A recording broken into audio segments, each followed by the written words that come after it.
Hi, Superintendent Kane and Board of Directors.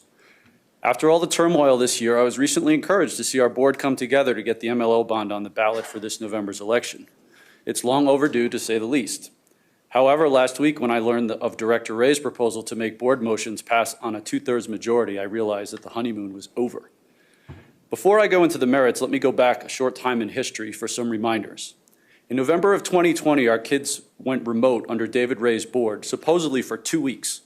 Somehow that became 3 months without explanation and no end in sight. And our kids only went back to school, coincidentally, because a kind parent donated a lot of money to a recall effort. Go figure. A few months later, we were promised no vaccine mandates and no masks for the next school year. But of course, that barely lasted longer than the time it took for the ink to dry, because mask mandates came back once the kids were in school in August.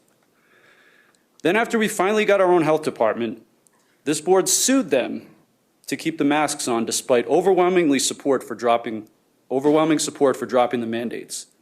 Nobody should have been surprised that the 4 seats favorable to David Ray's presidency were overturned, except maybe for David Ray and Susan Meek, who seem to keep trying to change the rules to get back power. The part about Susan Meek I referred to is her very interesting testimony at the State House early this year,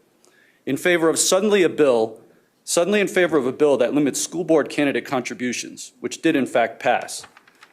This is particularly laughable given that her side took over $500,000 in one school board election a few years ago from teachers' unions.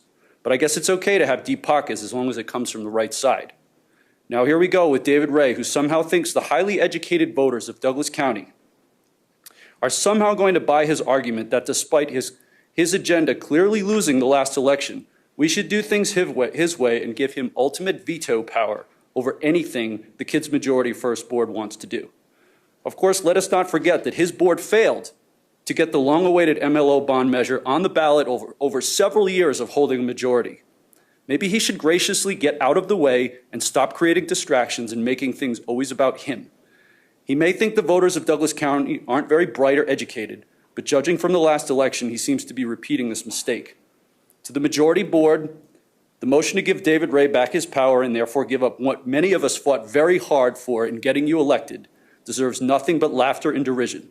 For crying out loud, vote this down with extreme prejudice. Thank you.